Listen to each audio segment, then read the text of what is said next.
I was never one for big, showy moments. I liked my celebrations small, quiet dinners, close friends, nothing too flashy. But my family? They were the opposite. Any chance to dress up, clink glasses, and hear themselves talk, they were all over it. So when I graduated with my master's degree in engineering at 25, I should have known what was coming.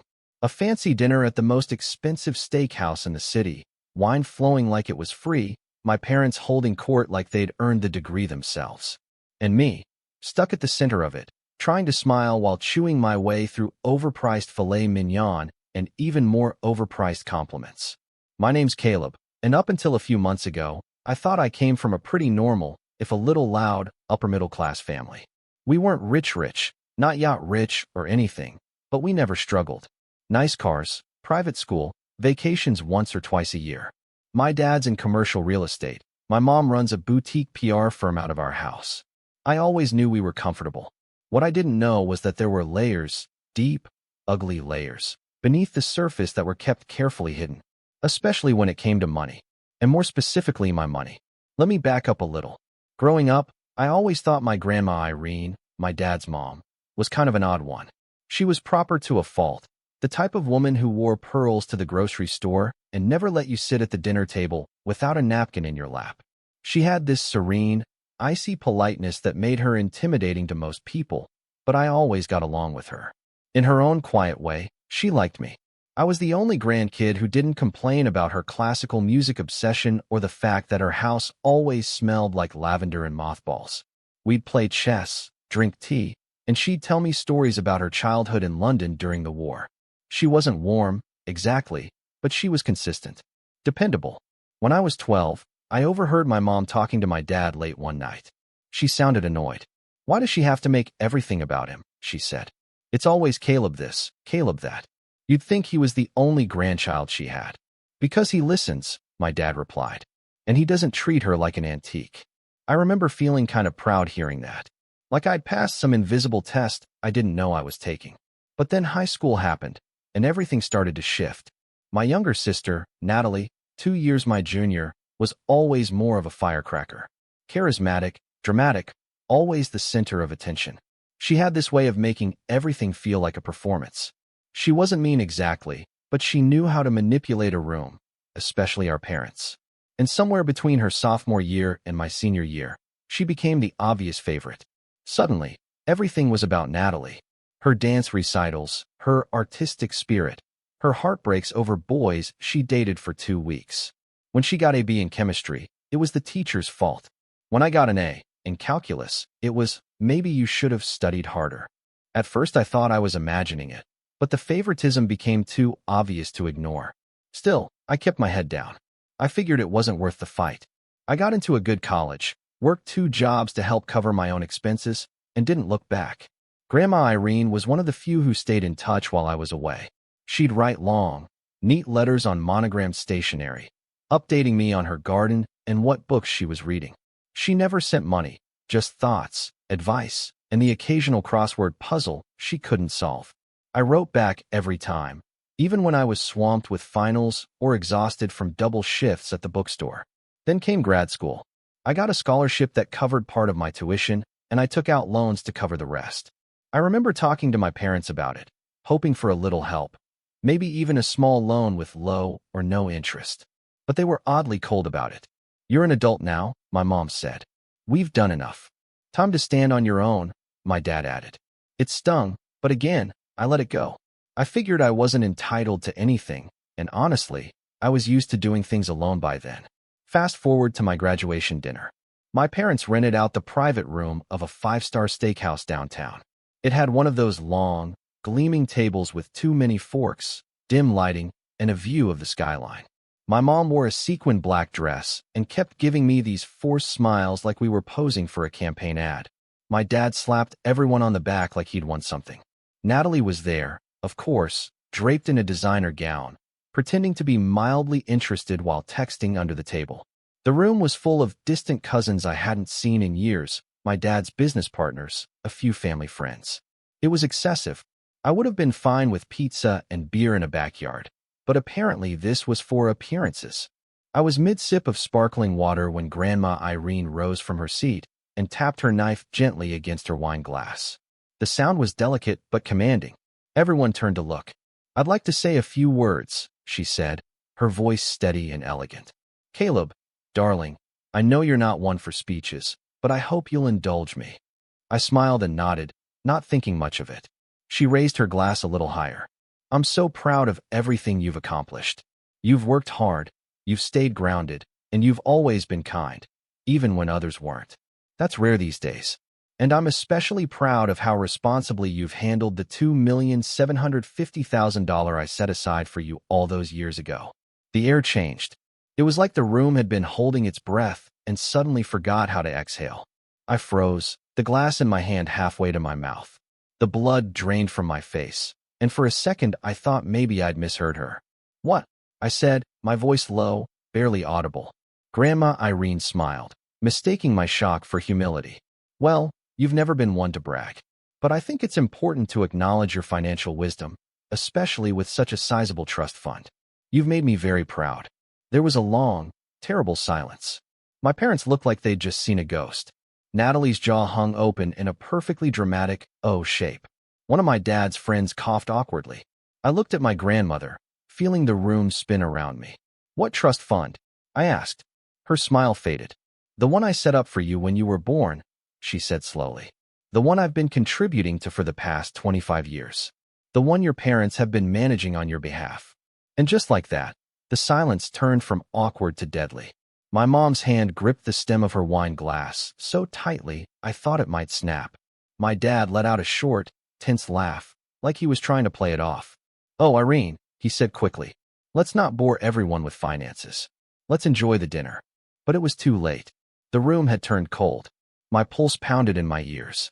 My hands were shaking. I looked from my grandma to my parents and back again, trying to make sense of what I'd just heard. $2.7 million. And I had never seen a single dollar.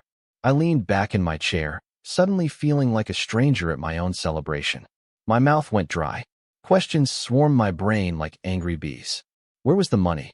Why didn't I know about it? What had they done with it? But most importantly, how long had they been lying to me? That was the moment everything began to unravel.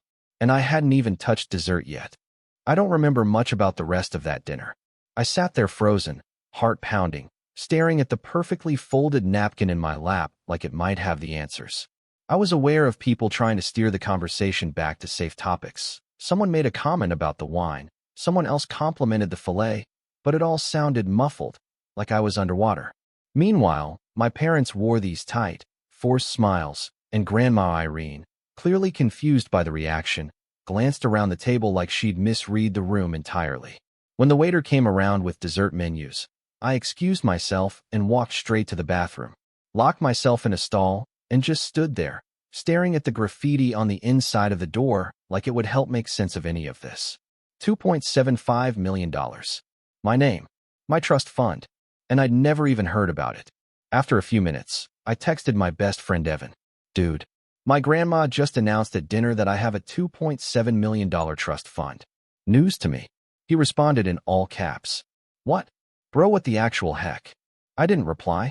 I just sat there, elbows on my knees, staring at the floor and trying to piece it all together. My parents had managed it. That's what she said. So where was it? When I finally came back to the table, most of the guests had moved on to dessert. The tension had diffused a little, but not for me. I was locked in, watching. My mom wouldn't meet my eyes. My dad was drinking faster than usual. Natalie was typing away on her phone like she couldn't wait to update her group chat. Grandma Irene, ever the picture of grace, tried to steer things back to normal. "So Caleb," she asked, "how is the new apartment? Are you finding the neighborhood safe?" I opened my mouth, but before I could speak, my mom cut in. "It's fine," she said, waving a hand. "It's a starter place, but he'll upgrade eventually. We told him not to overspend, especially with, you know." She trailed off. I raised an eyebrow. "Especially with what?" I asked. She flinched, just a little. "Oh, nothing. Just, you know, the economy. It's best to be cautious." I didn't push it then, but I knew something was wrong. I could feel it in my chest, like a splinter working its way deeper under the skin. We wrapped up dinner, took a few forced photos, and said goodnight to the guests. Grandma hugged me tight and whispered, "You've made me proud. darling. Then she was whisked away by her driver, leaving me standing next to my parents in the valet circle, still trying to breathe normally. Can we talk? I asked. My mom gave a brittle laugh. Caleb, it's late. Let's not do this here. We can do it at home then. I've got work in the morning, my dad muttered. We'll talk later. No, I said more firmly. Now. There was a pause. My dad exhaled sharply. Fine. Natalie, go home. We'll take Caleb back with us. She raised an eyebrow. You serious? This is about the trust thing, isn't it? Go, my mom snapped. Natalie rolled her eyes and walked to her car like it was the biggest inconvenience of her life. The ride home was dead silent.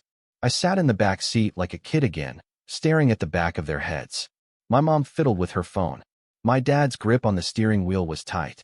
No music, no small talk, just the low hum of the engine and the thrum of my pulse in my ears.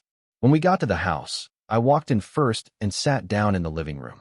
They didn't offer me a drink, didn't take off their coats. They stood across from me like they were about to deliver bad news. I want the truth, I said. My mom crossed her arms. Caleb, it's complicated. No, it's not, I snapped. Did Grandma set up a trust fund for me when I was born? They exchanged a look. My dad spoke first. Yes. Have you been managing it? Yes. And where is it now? That was when my mom sat down, slowly, like her legs had given out. It's gone, she said. My heart stopped. What do you mean it's gone? We used it, she said softly. For what? Life, my dad said. You don't understand the pressure we were under. Private school tuition, the mortgage, your grandmother's medical bills. She's still alive? I interrupted. My mom's voice rose.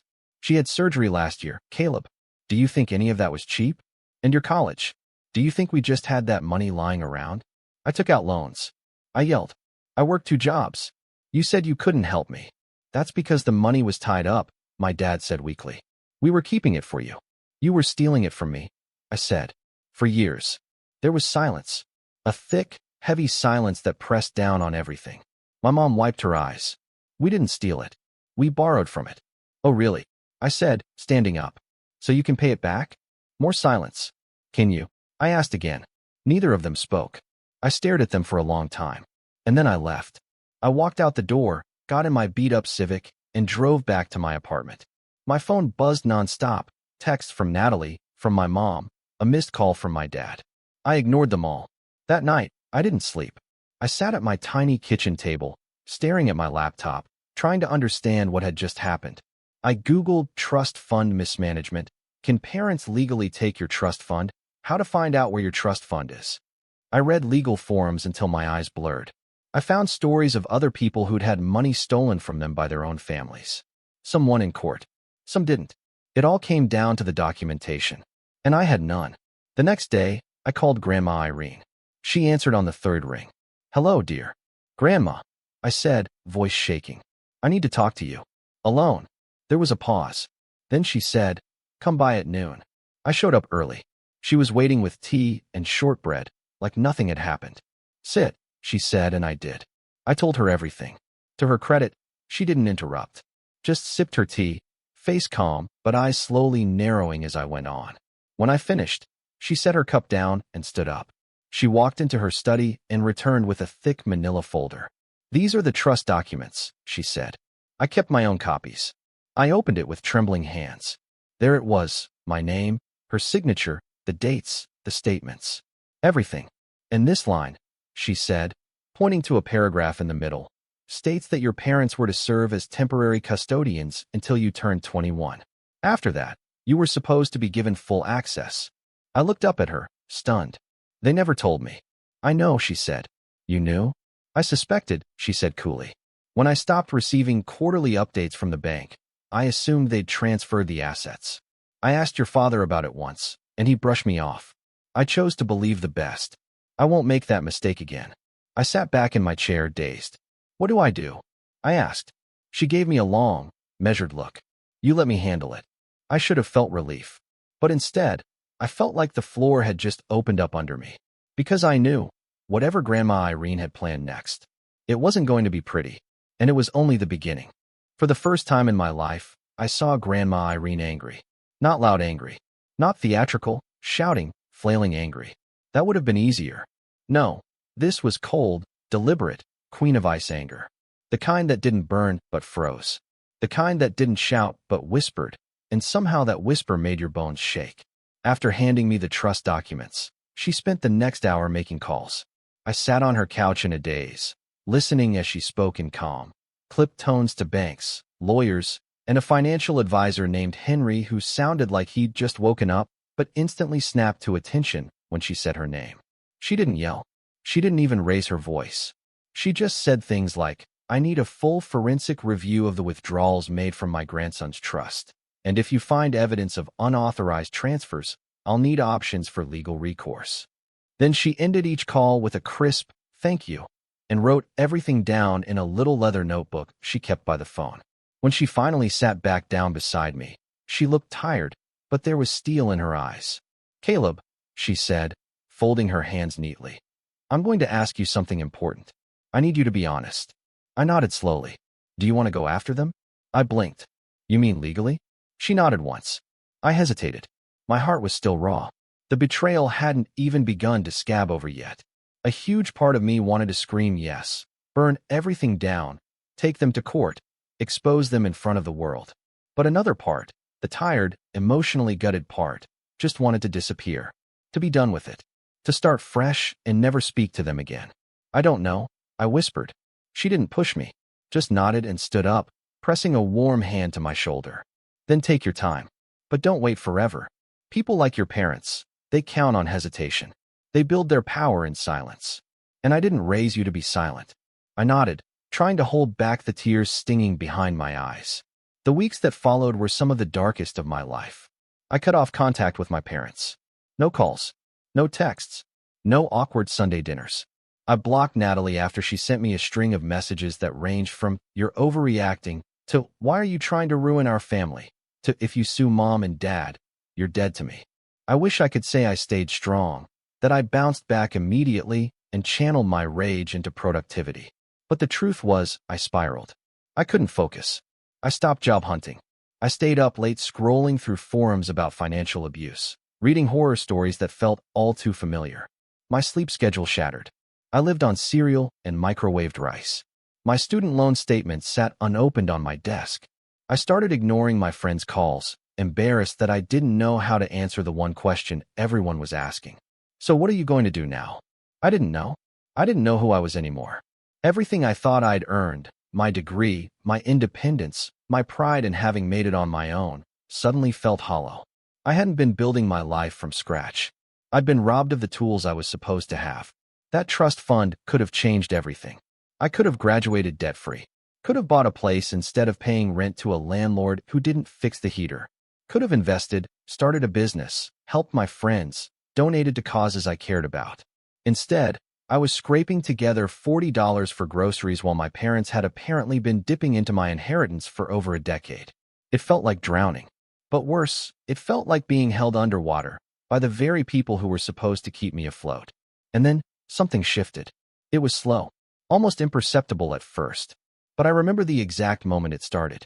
I was standing in line at the post office, waiting to mail a rent check because my landlord was too old school for online transfers.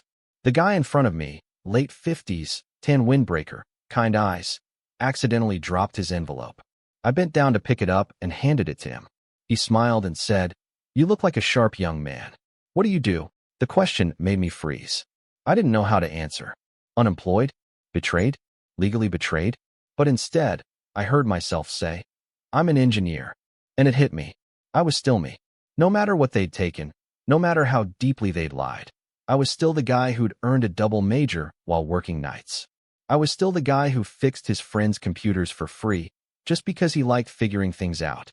I was still the guy Grandma Irene believed in enough to set aside millions for. I was an engineer, and no one could steal that from me. I went home that night and made a plan. Step 1, take care of myself. I started by cleaning my apartment, top to bottom. I bought real groceries, made real meals. I even opened those student loan statements, calculated exactly what I owed, and made a spreadsheet. It was sobering, but also clarifying. I'd been drifting. Now, at least, I had a starting point. Step 2, find a job. I reworked my resume, applied to everything I was qualified for, and even reached out to a few professors for references. One of them, Dr. Liang, my thesis advisor, wrote back immediately and invited me to speak on a panel at an engineering seminar the following week. "You've got a good head on your shoulders," he wrote. "Don't let bad people take that from you." Step 3. Protect my future. I met with Grandma Irene's financial advisor, Henry. He was sharp, older, and terrifyingly efficient. "We're gathering statements," he told me. "Once we know how much they withdrew, we can decide whether to press charges, demand repayment, or pursue civil litigation." I swallowed. "And if the money's gone?" He looked me in the eye. "Then we go after the house, the cars, the businesses. If they spent your trust on themselves, we'll claw it back." For the first time in weeks, I exhaled. Not because I wanted revenge, but because I wanted justice. During this period, I also found myself spending more time with Grandma Irene. She invited me over for tea twice a week. We played chess, talked politics. She even showed me old photo albums, sharing stories about her own battles with her family over inheritance, marriage, and independence. "I wasn't supposed to go to university," she told me one afternoon, staring at a photo of herself in a black and white cap and gown. "My father thought it was a waste of time. But I fought him, and I won." She looked up at me, eyes sharp. "You come from a long line of stubborn people, Caleb. Use it."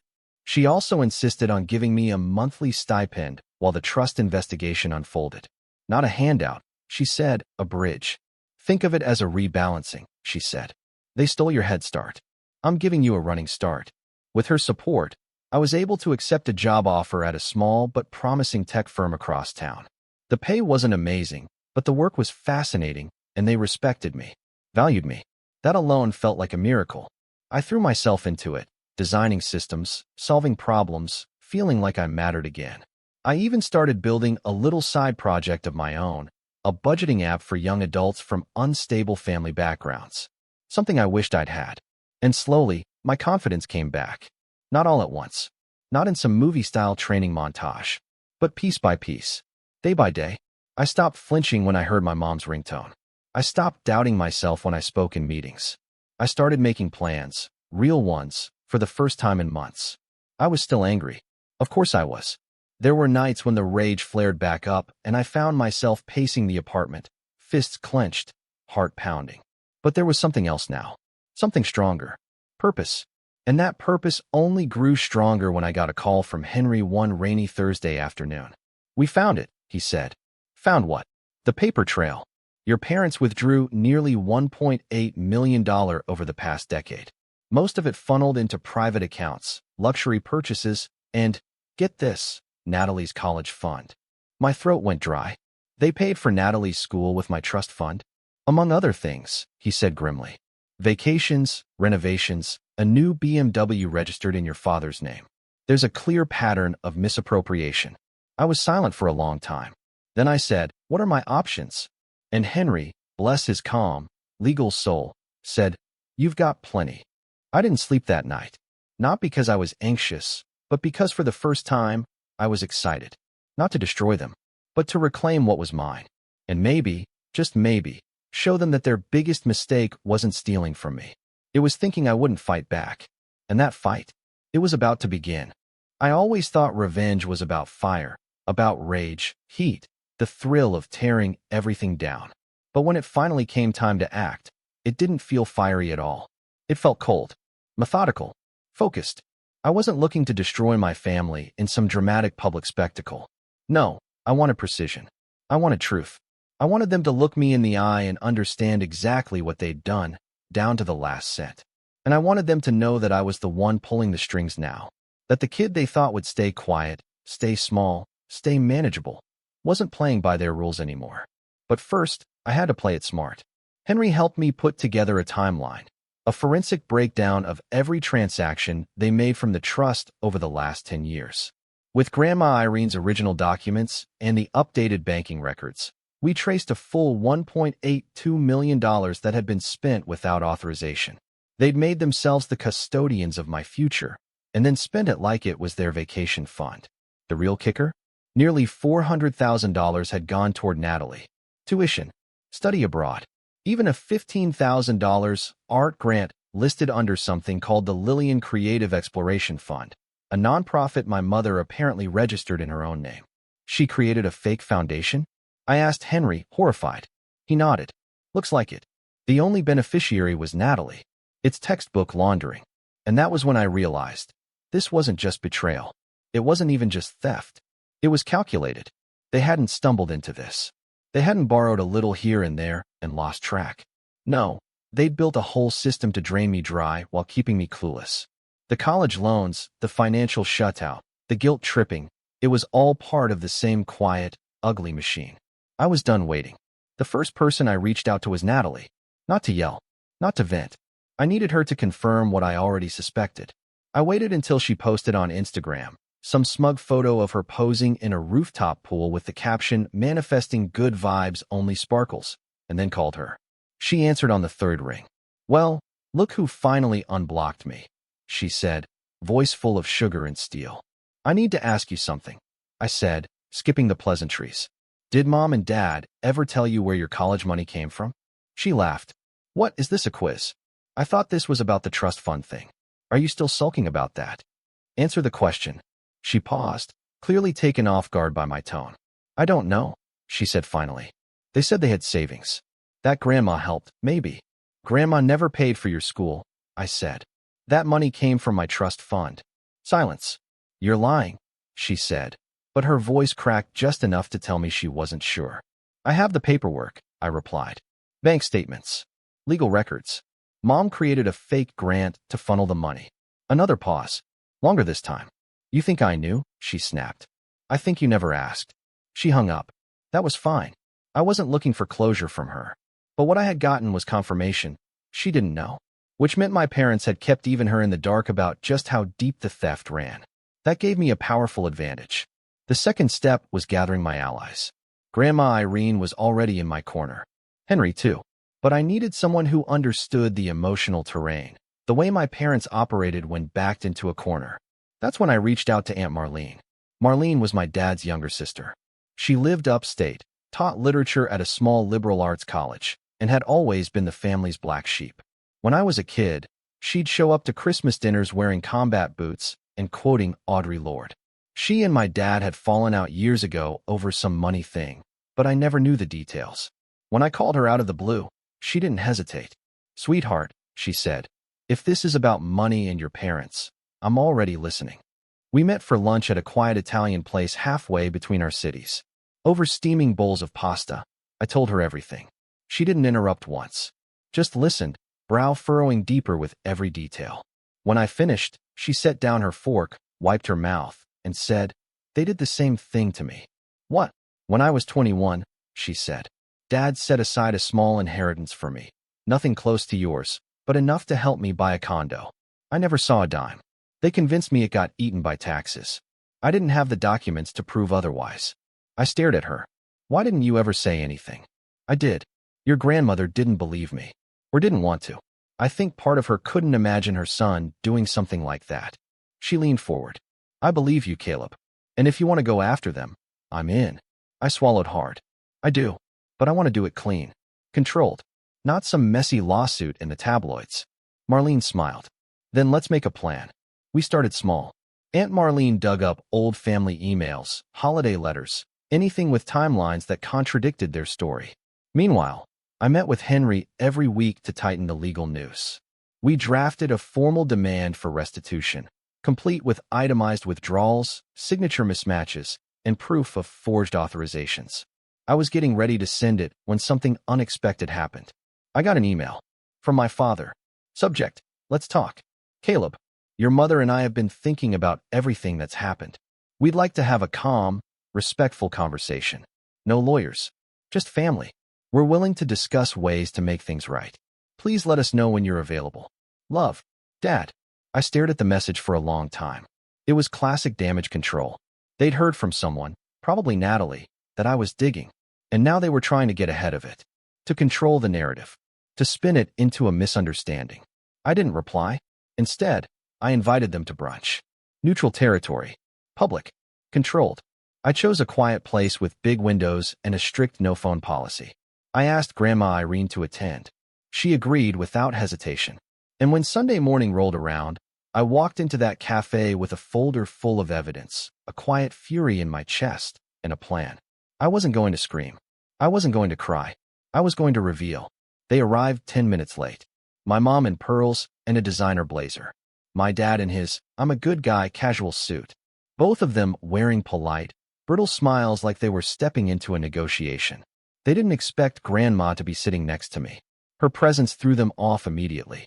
"Mother," my dad said stiffly. "I'm here to listen," she replied. "And to watch." We ordered coffee. Small talk was attempted. I didn't bite. Finally, I opened the folder and slid it across the table. "This is a forensic record of every dollar withdrawn from my trust," I said, along with copies of the original documents stating that I was to be given full access at 21. Not 25. Not never. My dad opened his mouth. I raised a hand. "Don't. Just look." They read in silence. When they got to the part about the fake foundation, my mom paled. "You were never supposed to find this," she whispered. "Yeah," I said. "That's kind of the theme here." My dad looked up. "We can pay some of it back. Over time." "I'm not here to negotiate," I said. "I'm here to inform you of your options." My voice didn't shake. "Not once. You can agree to a full repayment schedule, with interest, or we go to court. If you fight me, I'll subpoena the foundation records, your tax returns, everything. I'll prove Natalie's education was funded through fraud. I'll go public if I have to. This ends one of two ways, with dignity or with exposure." Silence. My mom looked like she might faint. My dad was sweating through his collar. Grandma Irene leaned forward. "I told you when Caleb was born," she said coldly. "That money was a sacred promise. You broke it." Then she stood and walked out. I followed a minute later, leaving the folder behind. They had all the information. Now, the clock was ticking. Back at home, I didn't celebrate. Not yet. There was still work to do. But I felt something I hadn't in a long time. Control. For the first time, I wasn't reacting. I wasn't playing defense. I was making moves, carefully, quietly, and with purpose. This wasn't about vengeance anymore. It was about truth, about ownership, about setting the record straight. And whatever they chose next, whether to fight or fold, it wouldn't change the outcome. Because the setup was done. And the final act? It was coming. They didn't answer for 3 days. Not a word. Not a text. Not a weekly written email trying to minimize what they'd done. Just silence. And honestly, that silence spoke volumes. My parents, people who had micromanaged my life, talked over me, dismissed me, stolen from me, were suddenly, gloriously quiet. I knew that meant one thing. They were scared. And they should have been. Because I wasn't bluffing. On the 4th day, Henry filed the official demand for restitution with our attorney's letterhead, backed by over 100 pages of documented evidence. We sent it to their house by a certified mail. A week later, we received their lawyer's reply. It was a clumsy, thinly veiled attempt to settle. They offered to repay $500,000 over 10 years, without interest, contingent on me signing a non-disclosure agreement. We rejected it in under an hour. They tried again, this time raising it to $750,000, still with an NDA. I didn't even dignify that one with a response. Then came the threats.